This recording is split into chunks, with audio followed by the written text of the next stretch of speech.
نشست امروزه ما معاونان رئیس شهر دوشنبه شهرداری دوشنبه افزایش خانه‌سازی را در پایتخت تاجیکستان از کامیابی‌های خود نامید و گفت این روند امسال نه کم بلکه بیشتر خواهد شد.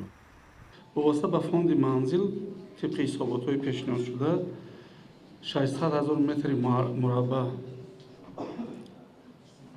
بنا انشاءات از کمیسیون دولتی گذاشته شده است.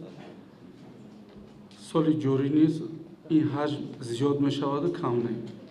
با بنیاد منزل‌های بلندآشیانه نمود ظاهری آنها نیز به اینوبت گرفته شده برچیدن پنجره‌های تیره‌زای ساکنان با همین هدف بوده است. پنجره‌ای که در بنای بلندآشیانه در تیره‌هاشون نصب شده است و این مسئله 31 دکتر در مجلس وکیلان خلق شهر دوشنبه سازمان قانون شهر دوشنبه باید برطرف کنی نشان‌هایی که در اون تیره‌ها زده شده است. و این مسئله از سنه بیومی اول تا حاضر علاقه زیادتر از تقریبا 1000 تا شده و بالکن‌هایی که خود صاف بود نمودی ظاهری بینای ویران میکرد برطرف شده است. تمام ساختمان‌های دعوت کرده و لایحه‌شان پیشنهاد کرده است که از داخل بنا اگر برای بخطرشون میگه اسپیڅیال شاخه‌ای که هست سکته برای بخطری کودکشون میتونن بچسبن. افزایش بناهای استقامتی در حالی است که با اطلاع رسمی حالا نرخ هر متر مربع مسکن در پایتخت به حساب میانه $780 آمریکا یا 8470 سومانی بوده، نظر به یک سال پیش $100 گرانتر است. ساکنان درباره ارزش منزل و دسترسی به آن نظرهای گوناگون دارند. چه دسترسی؟ $300 بود 700 تا شده.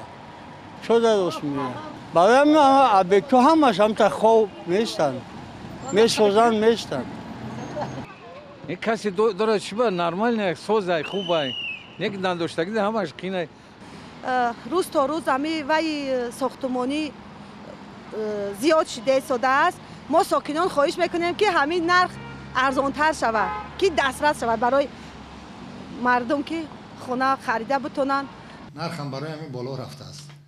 به نظر نظام میرزازاده رئیس کمیته ساختمان و معماری گرانی نرخ خانه از خرج شرکت‌های بناکار و طلبات بازار وابسته است.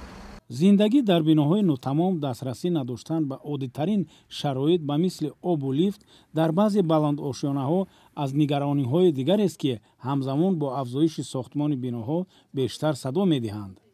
با اطلاع رسمی سال گذشته در تاجیکستان زیاده از 1,700,000 متر مربع منزل زیست ساخته شده.